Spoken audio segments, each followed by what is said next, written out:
प्रश्न बहुत आसान रहते हैं, हालाँकि ये बहुत बड़े होते हैं देखने में और आपको डर लग सकता है। शुरू-शुरू में हमको भी डर लगता था। जब हम हाई स्कूल में थे, तो मैं बहुत डर लगता था कि ये कैसे होंगे, क्यों होंगे?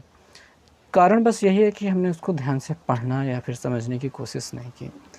आपको कोई भी प्रश्न से डर लगता हो, तो उस पूरे अध्याय को शुरू से पढ़ने की कोशिश कीजिए। एक-एक प्रश्न को अच्छे से समझने की कोशिश कीजिए, फिर उस तक पहुँचिए जो एकदम आखिरी वाले सवाल है। थोड़ा-सा समय दीजिए। ज़रूरी नहीं है कि आप लगातार बैठकर ही समय दें, पार्ट वाइज़, ठीक है? आज कुछ सवालें कर ली, कल कुछ सवालें कर ली, तो इसमें हो सकता है टाइम लगे, ठीक है? हो सकता है इसमें कि टाइम लगे कि भैया एक छोटी-सी सवाल है और उसको समझने में हमको बता रहे हैं कि 4 दिन का समय लीजिए। तो हो सकता है ये समय लगे, लेकिन ये बात होती है कि एक बार को समझ जाने के बाद, एक बार को आप समझ जाएँगे, उसके बाद दोबारा ज़िंदगी में कभी समझने की ज़रूरत नहीं होगी। आप दूसरों को भी समझा सकेंगे, इतनी आसान हो जाएँगी बातें।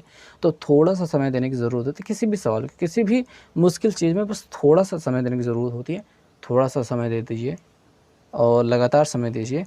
ध्यान से एक-एक स्टेप को समझते हुए चलिए और उसके बाद चीज़ें कैसे ना आसान हो जाएँगी भैया, एकदम आसान हो जाएँगी, सब कुछ आसान हो जाएगा। तो बस आई होप आपको बातें समझ में आ गई होंगी।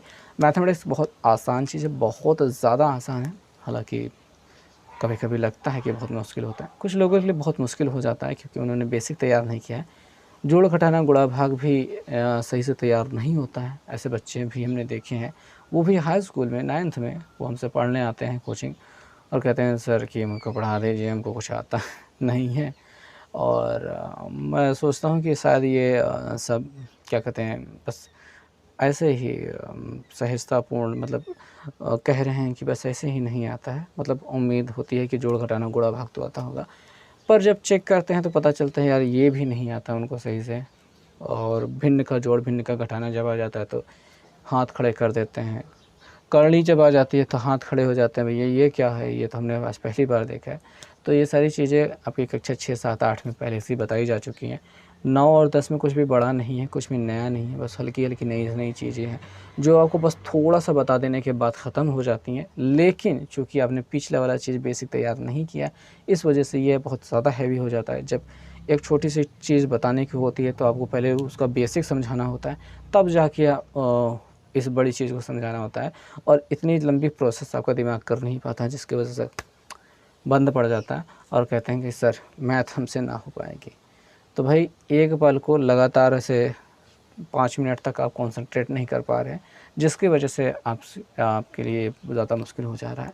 लेकिन अगर आप थोड़ा-सा रुक-रुक के, ठीक है, आज थोड़ा-सा एक चीज़ समझ लिया, फिर थोड़ा-सा समझ लिया, फिर थोड़ा-सा समझ लिया और ये याद रखें कि मैथ इंटरकनेक्टेड होता है, मतलब यहाँ पे जो चीज़ आपने पढ़ी है वो अगली चीज़ में ज़रूर काम आएगी, ठीक है। तो अगर आप एक टॉपिक अभी समझ लेते हैं कि जोड़ना कैसे होता है, घटाना कैसे होता है, मल्टीप्लिकेशन कैसे होता है, ये सब आसान-आसान सी चीज़ें लगती हैं, कहने को बहुत ज़्यादा आसान होती हैं, लेकिन जब करने की बारी आती है तब भूल जाते हैं बच्चे।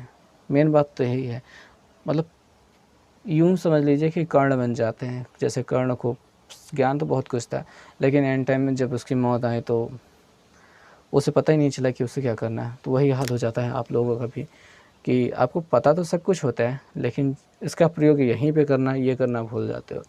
तो ऐसा भूलो मत, थोड़ा-सा चीज़ें बस थोड़ा-सा अवेयर रहो, तो सारी चीज़ें बहुत आसानी से हो जाएँगी। मैथमेटिक्स इतनी प्यारी सी चीज़ है, इतनी शानदार चीज़ है कि पूछो मत भाई। खैर चलिए इस बात के साथ अभी यहाँ पे बात को ख़त्म करते हैं। और भी बातें हम आपको बताते रहेंगे, मैथमेटिक्स के प्रति जागरूक करते रहेंगे।